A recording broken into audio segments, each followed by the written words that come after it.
Video's on now. Is it recording? Yes. But the screen goes black.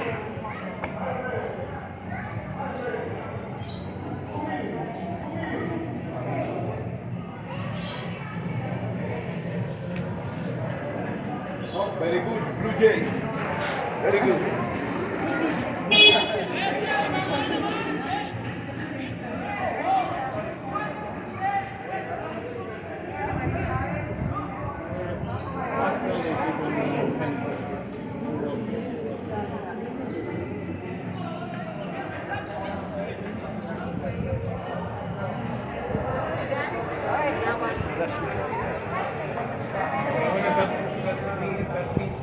Okay, everybody, have a good look around you. And remember when I said, remember the square? Look at it. Have a beautiful picture. Believe it or not, that looks like this. Like that, like that. And it was this shape until the year 1989. That was the year in which the city of Havana was designated World Heritage Site. Now, we have the historian office. We have this brilliant man named Eusebio Leares Spengler on one side, and we have UNESCO in the other side.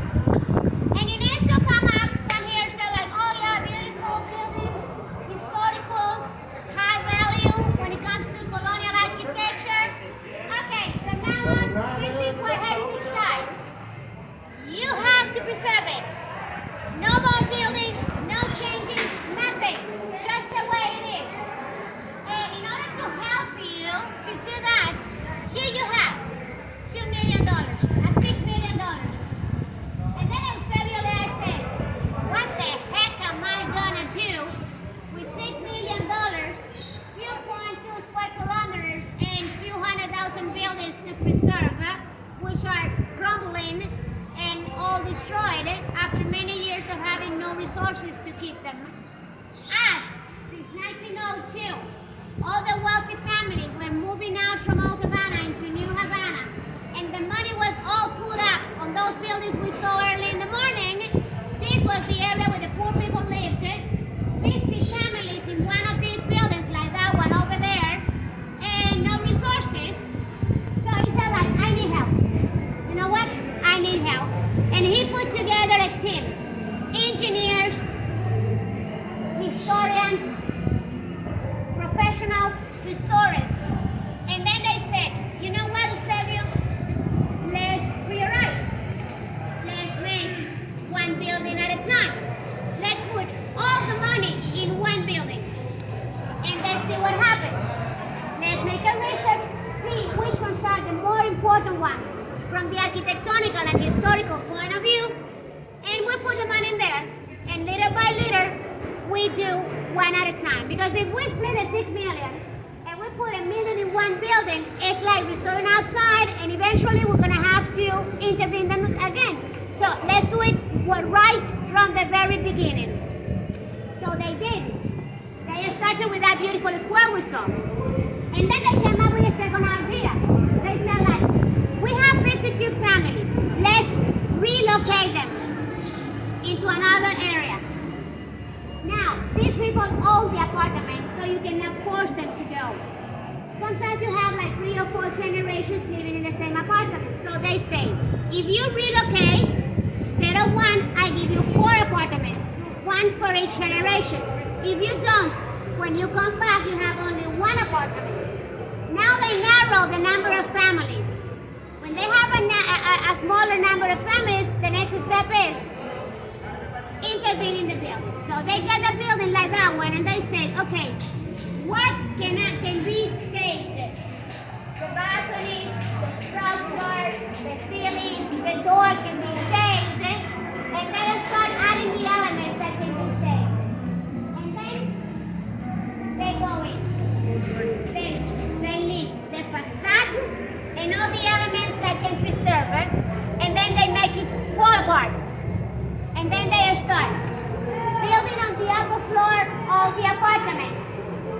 The foundations. Then, plumbing, electricity, gas system.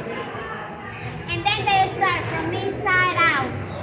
By the time they get to the facade, there are two things. The building looks like the way it was, but then they have an empty ground floor, which they turn into something productive, like the square. Then you saw there's a boutique, a brewery, a coffee shop, a restaurant. The money that building starts to produce is the money they used on the second building and the third. Now you're providing jobs. The people that were poor once and they could not to preserve the building, now they're making money. What's the next step? You lower the crime rates because they want a clean, safe city to attract more tourists because it's their business, it's their money. And that is the final result of a beautiful square like that. Guys, the project works. Works to a point that when they started in 1989, they received only $6 million from UNESCO. The year before COVID, when we were receiving 5 million tourists per year, Old Havana was recycling itself. And they closed the year by making $89 million. Wow.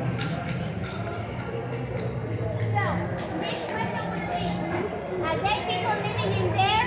Yes, that's the reason why I say look up, because life takes place on the upper floor. And then you wonder how come? Because eventually they know that the government will come in, restore the building for them for free because they don't pay. And they will end up living in a beautiful colonial building with a beautiful apartment. So it's like the holding, the way.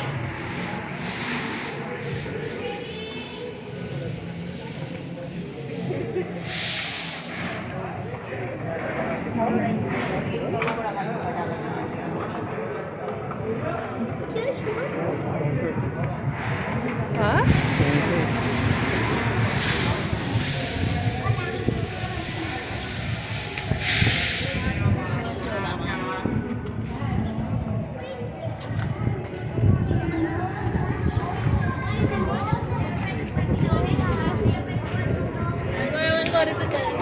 Oh my God, how skinny.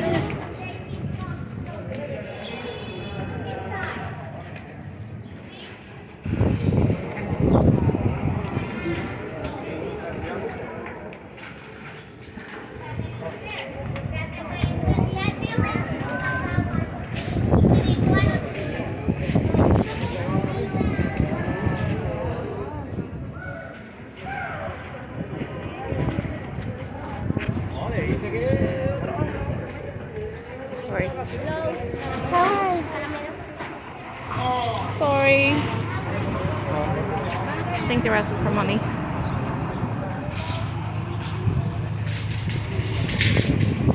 What the hell are those two Oh, doing? Jesus.